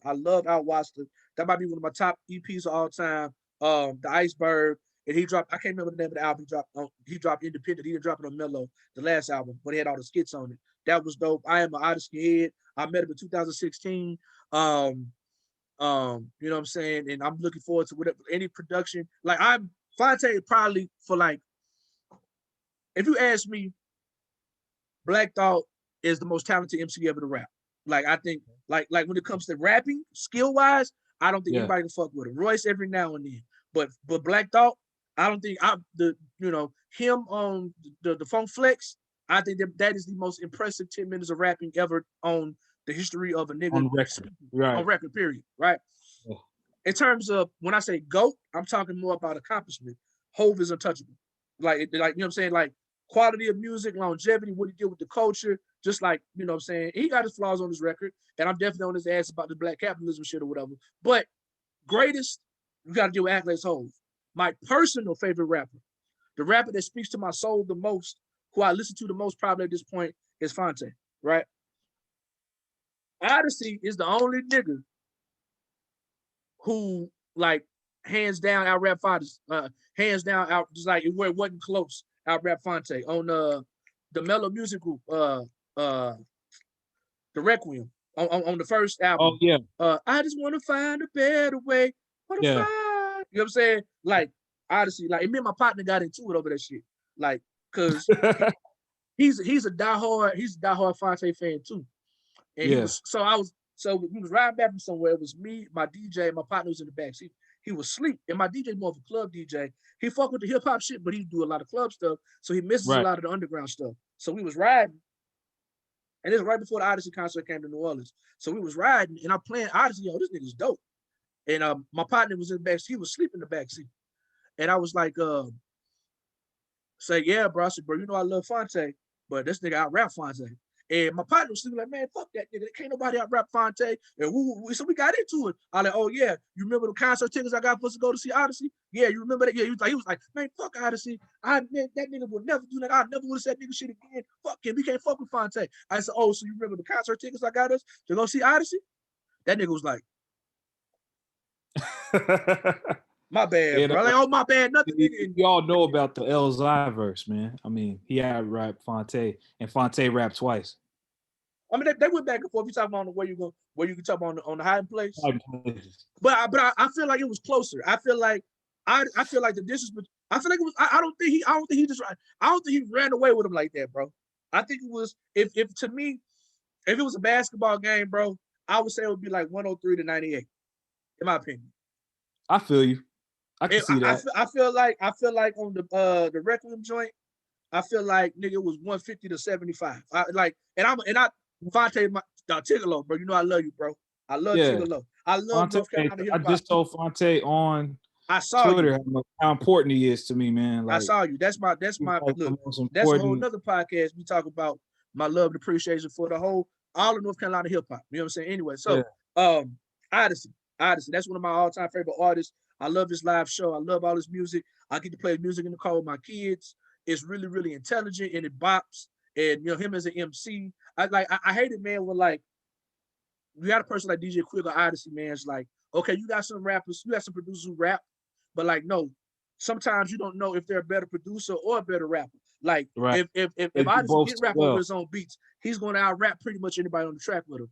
Tell me about your relationship. How did it first start with Mr. Amir? I had a MySpace page, and I think he was friends with Miles Bonny, and Miles Bonny's a singer and a trumpeter, and Miles Bonny had me in the top 8, and he heard my music at the time and was like, he inboxed me and was like, bro, what you doing? I'm like, oh, chilling. I didn't know who Oddisee, being honest again, I didn't know who Oddisee was. And he was like, man, we got to do a record. We got to do some music. And I was like, all right, bet. Like, I'm with that. Like, and then I went and looked at his MySpace page and I was like, oh, this dude is a serious musician. Like, you know what I'm saying? I was like, this guy is the real deal. So I messaged him back and was like, man, I don't think I can afford you. That's what I told him. And he was like, man, I wouldn't charge you if I wouldn't reach out to you if my plan was to charge you. You know what I'm saying? And we just kind of built a relationship from there. And then he flew me out to DC, and we worked on that EP, the From the Top EP, out there in DC. So it's the jealousy for me. I'm over here jealous as a motherfucker. I ain't gonna lie to you, bro. It's a healthy jealousy, bro. But I'm over here like, God damn it, this nigga. And I remember I told one of my guy Sean, about it. I was like, yo, Oddisee wants to do a record or whatever. And he's like, no way. He didn't believe me. I was like, nah, Oddisee. I was like, you know him? Is he big deal? He's like, you don't know Oddisee? He put me on a bunch of his music. And I was like, oh, wow. And he's an even cooler dude. He's even cooler in person. Cool guy, laid back guy, play video games, watch Taken the movie. Like, you know what I'm saying? Like, he's cool people. So, but yeah, shout out to Oddisee, man. I wondered, we were supposed to do an album. I guess I'll put this on the podcast. We were supposed to do an album. That was a very long time ago, though, like 10 years ago. But I'm hoping that maybe we can still do it. You know what I mean? But that's still my man, regardless. So I'm gonna take a big guess. Is that how you got connected to Mello? Yes, sir. Mello music. Yes. So tell me how you got. You know what I'm saying? Tell me about how you got. Kind of the full story about how you got with Mello. What was like working with them? You know what I'm saying? Tell me about that. Yeah. So Oddisee, Oddisee has been an in-house, or at the time, I mean, he's an artist. He's been an artist there for a long time, and him and the owner of Mello Music Group have a strong relationship. And he had introduced me via that EP we did together. You know what I'm saying? So then I was approached by Mello about releasing some music. I believe initially it was to do the Oddisee project, but that didn't happen as quickly because Oddisee was on an upward trajectory pretty quick. So I said, well, how about this? We put out a local record that I have in Kansas through Mellow Music. That way we can get more ears to who I am and what I do, you know. So we did that. We put out As Himself, and then they signed LaRange to the label, and he was new to the label, and he was like, "What do you think?" I think I was in LA at the time with my wife, but he called me. He was like, "What do you think about doing a record with this new producer, LaRange?" I remember being like, "Man, I don't know what he sound like," type energy, but we did that, and then that's when I think that's the most visible. Yo, shout out to O, man. I think that's the most visible I got was for that project with LaRange. That was the biggest one so far. I think it's still the most popular project of mine as it relates to Mellow Music. And what year was that? 2013? Okay. Yeah, 2013. Pretty sure, yeah. 2013. So let's fast forward a little bit, man. So in 2000, I want to say 17. 2017, you dropped Central Standard Time. Yeah. With Mellow Music Group. Tell us a little bit about that. That record was coming off of that last one, and then we were trying to figure out how we wanted to, like I said, raise the profile a little more. And I don't know, I got like that record is a weird one because I was really on this thing of like, I want to, now that I have an opportunity to make my record, because the last record was a concept album. So I was like, I want to just do a good old fashioned rap album. And that's kind of how that one came about. And me and the owner kind of came up with Michael Stoll, right? Yeah, Michael Toll. Came up with like a list of producers that we wanted to work with, a list of, features we want to have, you know what I'm saying? And that's kind of how that one came about. So that's me on the east side of Topeka in front of the Cash and Pond, like I said, still rapping. 100%. I wanna play my favorite song off the album. Oops, that's not it, wrong one. Here we go. My favorite song off the album, produced by who probably is my favorite producer out right now, Mr. Apollo Brown. Just Holding Back Tears. You know what I'm saying? About to let this run. We can talk a little bit more about your time with Mello. All right.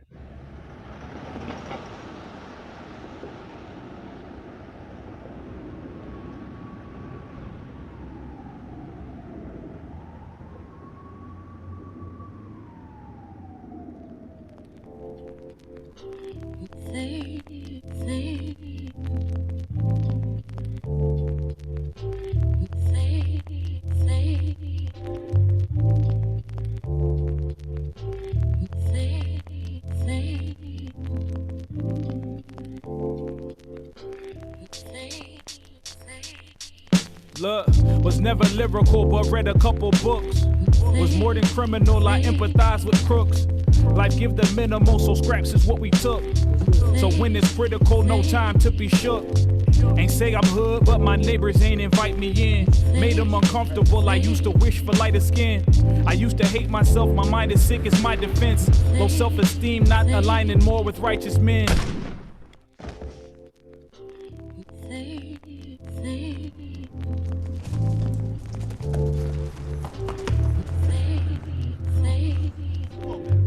Since Taiwan died, my mind kinda switched. Another homicide lied on the dry cement. I couldn't even cry, all I wanted was revenge. Some wounds never heal, even time couldn't fix. The tide I'm against, in a ship ready to capsize. In troubled waters, I guess I'm getting baptized. Ask for forgiveness for every time that I backslide. Will be a miracle, drowning hate for the last time. Holding back tears, going back years. Ain't wanna feel pain, I let go of that fear. I've been holding back tears. I've been holding back tears. I've been holding back tears, going back years. Ain't wanna feel pain, I let go of that fear. I've been holding back tears. Holding back tears. Look, was was never any good. What matters of the heart. Don't hand me yours if you've been fragile from the start. Not skilled in discipline or mastering the art. Designer fabrics or more flattering with scars. I'm a flawed man, oh man. Look, glad my salvation wasn't left into your hands. If you ain't never had a scrape, scratch, or crawl, man, I don't need your opinion, cause you an off-brand.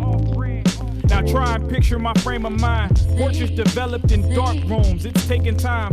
A fine craft on display with a great design. Often at a loss for words, but I can make it rhyme. I guess I'm saying that I'm on a soul search. And when all glitters ain't gold, barely denotes worth. Numb the pain, the liquor says that it don't hurt. Holding back tears, I'm praying to God I don't burst. I'm holding back tears, going back years. Ain't wanna feel pain, I let go of that fear. I've been holding back tears, holding back tears. I've been holding back tears, going back years. Ain't wanna feel pain, I let go of that fear. I've been holding back tears, holding back tears. I've been holding back tears, but I bear the burden, share the sermon, tell the truth and share my purpose. The times now it's never been more urgent. The times now it's never been more urgent. I bear the burden, share the sermon, tell the truth and share my purpose. The times now it's never been more urgent. The times now it's never been more urgent.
I've been holding back tears. Man, that shit's so cold, bro. Thank you, bro. Was that? Man, I heard the neighborhood reps in there. It's funny, like my music is riddled with a whole bunch of gang, crip and blood stuff, and people who don't. Down here ain't no gang, so people don't really hear it. But I definitely heard what you were saying. Baton Rouge?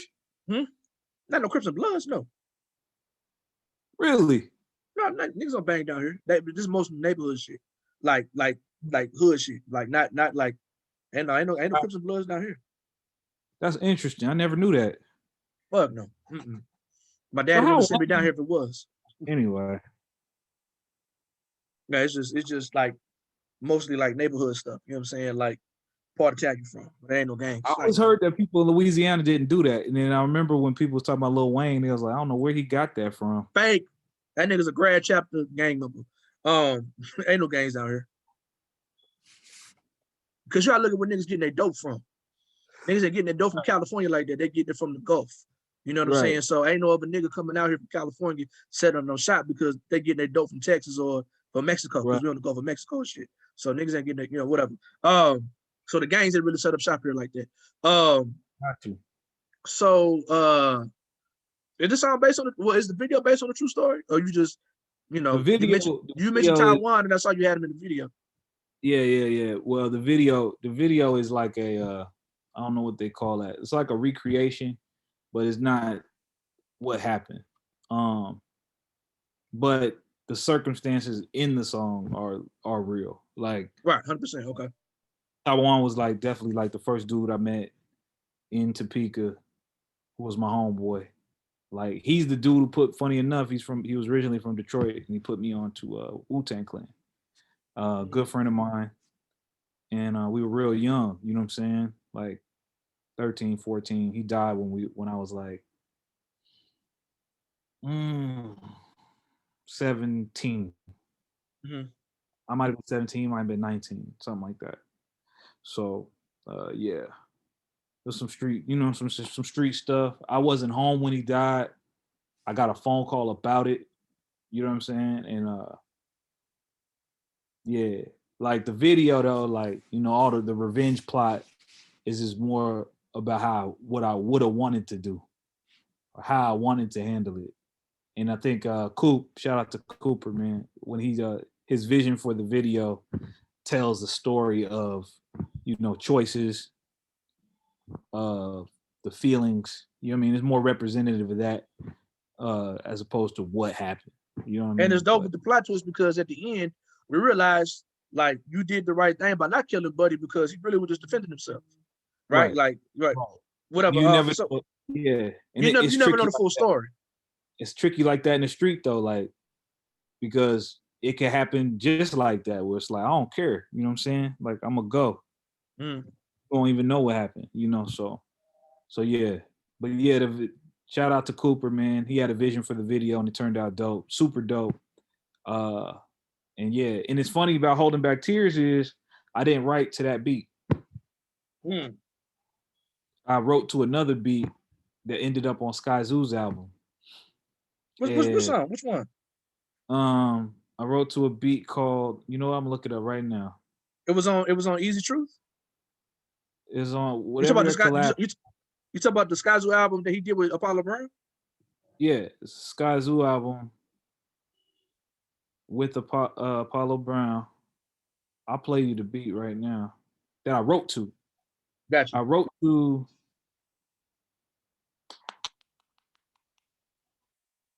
Nodding Off, the last song. I wrote to that. I got to hear it again. That's my guy. Like, lucky to collaborate with him. You know what I'm saying? To strike up a relationship. I got a verse on a song with Sky Zoo for a guy named Billy Early. That kind of happened for my man Mike. Shout out to Mike. But I wrote to this beat, and then I got an email. I don't know if you can hear that. Nod to it. Go ahead, nod to it.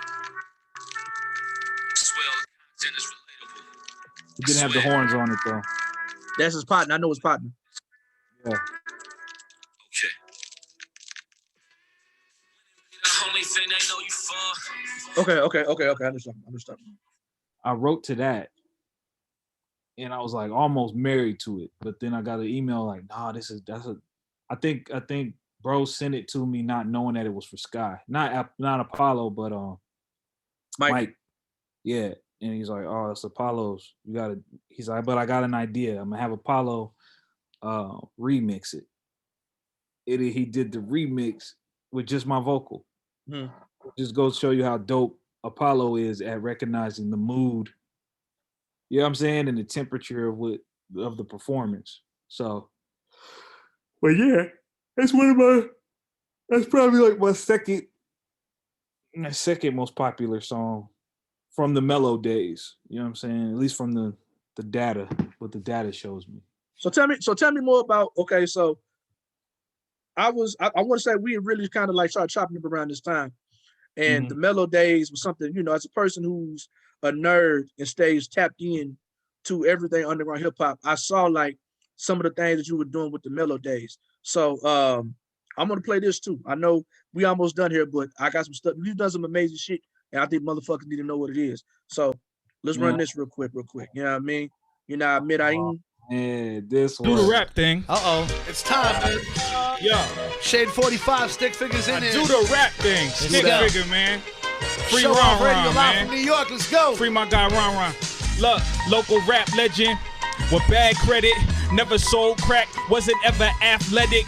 One leg shorter than the other half stepping. Got a fat fetish, attraction is magnetic. They ask questions, is there honor with thieves? Y'all got me hot to the point with the thermometer leak. I wanna roll my tree, wait for your mama to leave. And I don't speak with the pig, I got Islamic beliefs. Honestly me, I let them know that Jewel is the Av. I'm probably the same dude that you knew in the past. A little moody, low-key, in pursuit of the cash. Always looking for the groupie with the gluteus max. Dubious facts, I smash if the booty is flat. No, I'm lying, I'm still in the mood to relax. Rest in peace to the Jack, we need some music to slap. And I'ma slap him if they say that little Uzi can rap. Look, I ain't came to be buddy and diplomatic, cause a nigga sneak diss you, it didn't happen. They be funkin' on Twitter but never get in traffic. Yeah, I heard it was lit, somebody get the matches. That's a distraction, we survived the middle passage. Went from picking cotton to now we flipping the package. Went from civil rights to armed criminal action. They went from white hoods to now they wearing their badges like ain't no business, sick as it head, sick in their head. MCs, they be skipping that lead, talk a whole lot of shit, it's the sickest instead. Yo, off the top of their head, I'm letting it go, letting it go. Off the head, I got with the flow. All right, hold up, I'm fucking around. Look, I fucked it off, but check it out. All right, look. Ain't no skipping the steps when getting ahead. I had to quit chasing chips just to get to the bread. Asking what came first, folk, the chicken, the egg. The wicked politician or the Michigan lead. Flint still ain't got water. You resisting arrest, they'll put a hole in your head with their foot on your neck. I tried to tell them something real, they dismiss us as threats. They always jumping to conclusions, you should listen instead. Sick in the head. Oh yeah, my diet is fine. I like pork rinds and Hennessy to quiet my mind. No, I'm lying. The truth is we dying inside because the world's polarized, getting colder at times. Blind leading the blind, chasing the dollar sign. Probably ain't believing what you read in your rhymes. If I said it, then I wrote it and I speak it to life. None of that was by chance, boy, it's all by design. There's a war outside and the weather is fine. Just because he got the pepper, that don't mean he a ride. I'm from the 785, we get better in time. And how you measure your success ain't how I'm measuring mine. So Whitey boy funk about something other than Fetty. All they bars petty and still smoking on Reggie. Jeffing with the neighborhood hookers and going steady. Swear they had the sauce until they lost their spaghetti. Look, I got the bevy of bars, you hard, let me guess. Sold a little weed and did some time for a petty theft. Me, my only problem is women, I like them heavy set. And I sleep, walk to the bread, it's like I never left. Better yet, I'ma shake, rattle and roll. I travel across the planet with immaculate flows. Rapping about shit that I actually know. I'm talking about some rhymes that I actually wrote. Say hello to the villain, you willing to feel esteemed. Don't stick your neck out, you might be in the guillotine. You took your little shots, I really ain't feel a thing. So you bet not miss if you trying to kill a team. Look, Mac 11 a pump in the back of the trunk. When they ask for the funk, I got my bro in the back. He just happened to come, and he ain't never been in band, but he got him a drum. Wait, I be moving to my own beat. Musical chairs, try and find me my own seat. Duck, duck, goose, running from the police. Black lives matter till one of you niggas try me. Sometimes I be woke, pro, black like Farrakhan. Sometimes I wanna stroke a bad Farrah Fawcett blonde, all in a throat. Them Ugg boots, she got them on, but we don't go in public, cause you know how sisters don't respond. I'm dead wrong, but I really am a feminist. I even lean in for a kiss with a permission slip, so let's smash the patriarchy. I lick your clitoris. I even like to take the fat hoe to Bennigan's, but then again, I'm going in, still off the top of it. The flow is crazy when I'm rhyming. My esophagus is getting kinda dry, but my rhymes is still cold as they ever be. Shout out Swag and Heather B. Better be cold as I need be. They can't see me, my eyes open, you still use the squeegee. I be lifting up spirits like it's a Ouija. My rhymes off the top of the head like it's in 3D. Trying to get out to the green like I'm Luigi, but instead I'm Mario, live from the barrio. There we go, Mario Kart, bumping on heads. MCs talk a lot like they packing that lead, but instead I'm the best thing to happen to rapping. In a couple they lacking the hustle, I'm grabbing my muscles, I'm showing them exactly what it is you can't tussle with. That nigga by the name of Stik Yeah, it go S to the T like I to the K, true. 785 to the date of my endo. Rolling endo. With my pencil, a pen. Hey, this here is not no innuendo. You niggas is too simple. I say they all weak in hell. Weak as hell. They probably write their rhymes on a speaking spell. Yeah, rapping like you seeing shells coming out to catch it. My flows off the top of the head is detaching. Any MC who think he colder than me when it comes to rapping. I gave you a written verse, gave you a freestyle. In the meanwhile, they still in fucking D now. That this nigga by the name of Stik ain't cold as hell. The flow off the top of the head is oh well. Like that little girl in the ring. They can't seem to do what I do. What I do, my thing. The beat going, it's all about the Lucchini. All about the Lucchini, and all the Lucchini.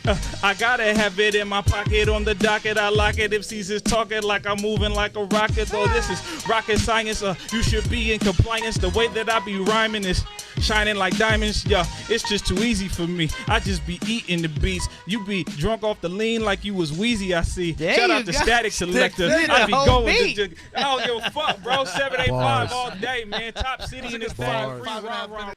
Tell me about that experience. Okay, so how did you prepare for that? Did you prepare for it? Like, you know, like just tell me about that whole experience, man. Yeah, I went in with a plan, but like, all right, so I was like, I shot the idea to Mike, like, yo, what'd you think about me going? What'd you think about me going to do some radio for this album? Like to do some sort of promotion. And he was like, well, tell me what you're thinking. And I was like, what if I reach out? I just was like reaching out to these DJs. I didn't know, again, it's just me, bro. Like, so I'm just like reaching out to these people. And I met Static Selector in Kansas. He was DJing for Joey Bad. And I saw him at the pizza place across the street from this venue called the Granada. And I was like, you Static Selector? And he was like, yeah. I was like, yeah, man. And I name dropped JB because he knew JB. I don't know how they know each other. But he was like, yeah, I know JB. I was like, bro, we got a link or whatever. He's like, man, give me, your email. Gave my email, told him, and then like I had forgot about it until the album came out. And I like emailed him, told him what I was trying to do. He was like, if you can get here, you can be on the show. And then I was like, okay, I gotta go, right? You gotta go. Mm-hmm. So Mike made facilitation for that. And then I stayed with Oddisee at his place in New York. Me and Ginsu Dean ran around. Shout out to Dean. Shout out to my nigga Dean. And we rode around, did that, went up there, and I remember thinking like, bro, I don't have no, like, what rhymes are gonna, because my whole thing was like, what am I gonna rhyme? Like, I want to try to come up there with something exclusive, but I also wanted to like, I was like, I don't want to mess it up either, Man, get in there, we do the interview, and interview goes cool. And then he's like, well, we do the show. You hear him say, we do the show off radio. And I was like, all right. It just kind of came to me like, I'm going to do this rhyme. So that's why like the first half of it is like pristine. And the second half, I don't know what happened. I don't know what I was thinking, but I was like, oh man, you're just going to have to freestyle. And because I ran out of rhymes. But in my mind, I was like, you might not get to do this again. You got to rhyme the whole time. You got to eat the whole beat. Got to. You ain't got no choice. And you know what? The thing I like about it the most, man, I think like a lot of times us as artists, we get so much about grind mode and we get back to like, we get into like the competition, just kind of the hustle, the bustle of like, the industry's part of it. The thing I like about that video the most is you were having a fucking blast. Like that was you at the back, that was you at the cafeteria, that was you at the back of the bus, that was you rhyming in the mirror. It didn't, you were cognizant of where you was, but that was a man who loves hip hop. He loves him singing. And, like I had to remind myself, that's why I live by the mantra, culture over everything, right? I get so caught up in politics and things of that nature. At the end of the day, it's about me doing what I fell in love with when I was 11 years old. You know what I'm saying? Like when I first started writing rhymes, when I was in my with my I used to think, to me, one of the coolest looking rappers of all time is Method Man. So it was me with a sticky deodorant or a brush in the mirror trying to move like Method Man. They did, okay, well, look, I can move like him. Now let me try to say some raps too. You know what I'm Yeah. saying? So, you know what I'm saying? So like, and that's what it's about. And like, you're doing it by yourself, and like, damn, I'm really having fun. Like, Yeah. there's a difference between going to the gym and like doing like layups and free throws by yourself, and you know what I'm saying, to practice, and then just going to the court by yourself, and you just out there having fun dribbling, and you know what I'm saying? Yeah. And so like, sure. what I saw in that video was like, yes, I'm on, this might be the biggest platform I've ever had to freestyle, but you were enjoying yourself, like you was just that kid out here pretending that you're hitting the buzzer beater over Kobe. You know what I'm saying? So like that's what really sticks out to me. That's a fact, bro. It was like, because at a certain point, I was like, man, you can't take yourself too seriously to where you're not enjoying it. You know what I mean? Right. So, for sure. 100%. So my last question, brother. Well, I'm gonna run it all together. Now that you are a certified vet, putting out music for over, damn near 20 years, 15, 20 years, you've done, you survived the blog era. You know what I'm saying? You got one of the biggest independent hip hop companies, record labels, or whatever. You've done that. And I was looking at your discography, bro. My discography is kind of crazy. Like, and you don't even have everything online. You put out a lot of motherfucking music. You know what I'm saying? And you don't even got everything online. So this is your latest EP you put out. Self-titled Joint, you know what I'm saying? A little Tree Daddy thing. But this is just some of the joints you got. This ain't close to everything that you put out. Like, what's been your secret? Like, what's been your secret to longevity? You know what I'm saying? Or after all this time, we not, we can reach over and touch 40 on the shoulder.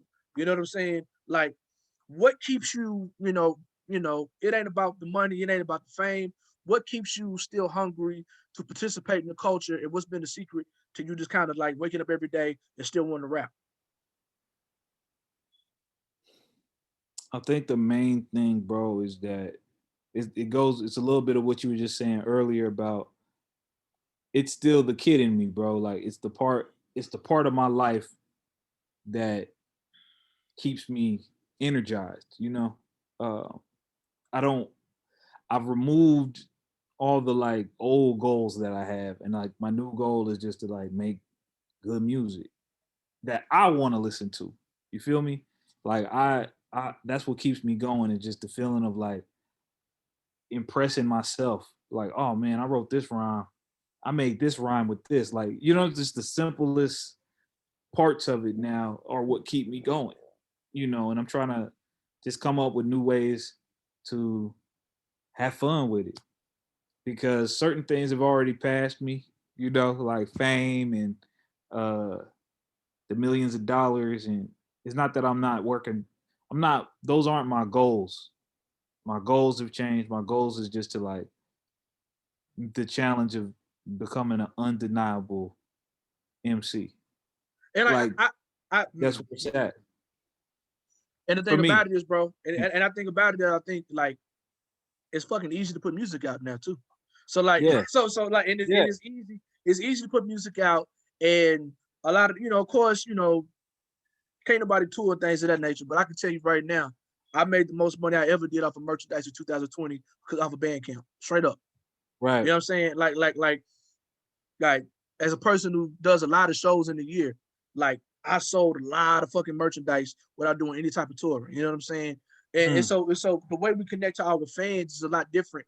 You know what I'm saying? Comparing to having to go to Kansas City just to rap, to having hope and pray you get posted on Two Dope Boys or Not Right. Now we get it directly to our people, and like it's a level of freedom behind it because Mike ain't remixing beats for you. You know what I'm saying? Right. Like you get to put it out, man. I damn to do 98% of my own artwork at this point. If I just feel like putting some shit out. And I on my phone, nigga, I ain't good at this shit. But you know what I'm saying? But just like now, like I'm not no fucking trained podcaster, but we able to have this conversation because of technology. And it's a labor of love because it's just some dope shit to do for the culture. Yeah. You got a lot of shit, man. Like this is like you got certain things. So this is going back to 2007. You know what I'm saying? You know what I'm saying? And then I'm looking at you, and so that's not, you just go back to 2014 on your Bandcamp, and so you got like a lot of music. So I see you just dropped the Stik Figa EP. So what's next? Man, you gotta. We'll see. Stay tapped in. I'm still figuring out what's next. I don't know. I wanted to do that just because of I really like that artwork. That was the first thing. I had that photo and I was like, yo, that would look dope on a shirt. You know, I was like, that'll look dope as an album art. And then I was like, what should the name of this be? And I was like coming up with all these crazy titles for these songs. Oh, and this kind of came about because that song, the Calvin Valentine song, was supposed to go on one of the Mellow Music compilations. But it didn't fit, I guess. And I had that song sitting in my email for a really long time. Then I was like, man, people need to hear this song. I think the song is dope. You know what I'm saying? So there you go. And I was like, I put 2 more records on it, you know, just to keep the appetites out there going, you know, just to keep people aware that I exist. Right. And between that and the next thing I do, I still want to make my I don't feel like I've made my To Pimp a Butterfly yet. I don't feel like I've made my well, not for you, but Beautiful Twisted Dark Fantasy. I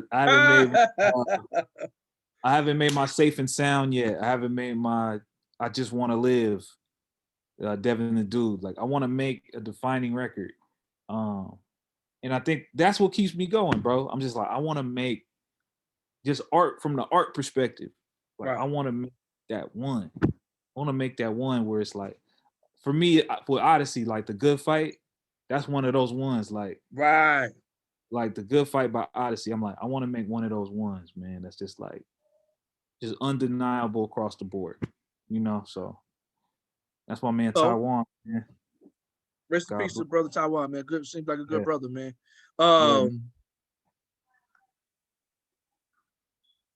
You in Fort Worth now. You're not in Kansas anymore. Right. But no Wizard of Oz or whatever. I'm just seeing that you got it on whatever. But representing the top all day. For anybody interested, he's heavy. He's heavy on Twitter. That's why I always find him at. You know what I'm saying? Yeah, at Stik STIK _ 100%. I'm terrible at Twitter, dog. I need to learn lessons from you. That's not. I'm a Facebook nigga, dog. Like, you know. Man, I wish I was good at Facebook, man. I just don't understand. I'm long-winded, bro. Like 208 ain't enough. I'm long-winded, man. I'm long-winded. Yeah. I'm not I don't think I'm clever enough to hit a nigga with the same shit I be saying. You know what I'm saying? Because even when I do try to talk, it end up being goddamn 15 connected tweets to get my point across. I ain't clever enough to say what I need to say in goddamn 2 tweets. Yeah. So that's why Facebook is long form for me. But it's something I need to master, bro. Yeah. You know, Twitter. And the good thing about you though, man, I know you got a website and everything, and you branching out these different ways because these social media platforms won't be here forever. So as long as you can just keep creating things and just keep centralizing a place for people who care about what you do, you're gonna be all right. So let's do this. I'm gonna do this a little different. Just like I started with a video with you, I'm gonna end with a song before that. Good brother, I want to say thank you for joining me on this Saturday afternoon. Rest in peace to Black Rob. We had to take that step. We went all across the world with different type of questions, conversations. Like I'm a country nigga, bro. Like, you know, I like to text and stuff like that, but I like to be able to talk to a nigga on the phone. You know what I mean? So you a rapper who we get on the phone and run it. And so like, you know, everything that we normally talk about in this interview was something that, you know, on a regular Saturday, we'd be on the phone with or whatever. Thank you for being here, brother. For the people out there watching, this is the Really Out Here podcast. You know what I'm saying? On my YouTube, Marcel P. Black, marcelpblack.com. I want to end it with this song that you just said. So it's so incredible that I admittedly haven't heard yet. So we're going to vibe to this. And when it's over, we're going to catch y'all in the wind. Anything you want to say before you go, good brother? Hey, I appreciate y'all. Stik Figa 785.bandcamp.com. Check me out. And yeah, man, thank you, Marcel, for having me, bro. I appreciate you for thinking of me. I'm humbled. All the things you said that were kind about the kid. And yeah, man. Y'all peace. 100%. Peace. So this is the title track to the self-titled EP, Stik Figa. Thank you. Y'all know me by now, man. Love. Dip, dive, soak, socialize. Clean out your ears and then open your eyes. It goes slip, slide, get inside. But don't don't touch the radio, you killing my vibe. I said dip, dive, soak, shellac. Clean out your ears and then open your eyes. It gon' slip, slide, get inside. But don't touch the radio, you killing my vibe. It's Stik Figa, man, they ignore me, man. Thanks to the fans for all the support in advance. I'm doing this for sport, need a tour in the plans. Feel I'm the best till they put me in a coroner van. Yeah, no sort of hands, keep your chin low. And skip class tomorrow, I'm in my trench coat. See, I don't always relate to my kinfolk. Going off the deep end with every single pin stroke. This could be your intro since the halls of Troy. Back when DVS Mind made all the noise. Nickname Johnny Quest, they would call your boy. Wanted to rep the town till I found my voice. This the digital age and I still rap analog. Some of the raps, best bars in my catalog. Always on the grind, nigga always had a job. Boys from my block got toys without Santa Claus. You had to get it, however you had to get it, you know what I mean? You might have needed some heavy machinery, you feel me? Dip, dive, soak, shellac. Clean out your ears and then open your eyes. It goes slip, slide, get inside. But don't touch the radio, you killing my vibe. I said dip, dive, soak, shellac. Clean out your ears and then open your eyes. It goes slip, slide, get inside. But don't touch the radio, you killing my vibe. Look, got little interest in the back and forth. Chart a path, of course. For the youngest, just to pass the torch. I need more than half, it's like a bad divorce. All gas, no brakes, probably skipping traffic court. I lack remorse, no metaphor. And if you ain't gon' bust, then what the weapon for? We was told cut once, then you measure more. Lames take a whole lot of shots, but they never score. They say I'm hard-headed, gotta be on my terms. Standing on both feet until I'm leaving the earth. Speak what you know, don't repeat what you heard. And before you say your thing, you better mean every word. Gotta tell your story, all our stories ain't the same. Can't articulate the feeling the majority is paying. Hard work, beast talents, they rewarding me the same. But I never chase fame, my priorities done changed. Think about if you see me, you see me, I'm getting the bag. You know what I'm talking about? Stik Figa. Dive, soak, shellac. Clean out your ears and then open your eyes. It goes slip, slide, get inside. But don't touch the radio, you killing my vibe. I said dip, dive, soak, shellac. Clean out your ears and then open your eyes. It goes slip, slide, get inside. But don't touch the radio, you killing my vibe. Hey. Rest in peace, Miss Olivia Keys. All the game you gave your daughter, she done gave it to me. While my cousins getting switches and they picking the leaves, we was cracking pecans in the kitchen to eat. Hated seeing you sick with that wicked disease. On that last trip to Memphis, you was weak and fatigued. Still gave me admitted, said continue to dream. Gave you a little bit of distance and a kiss on the cheek. We were shaped by red clay and Mississippi mud. Breath blown into our bodies and committed to love.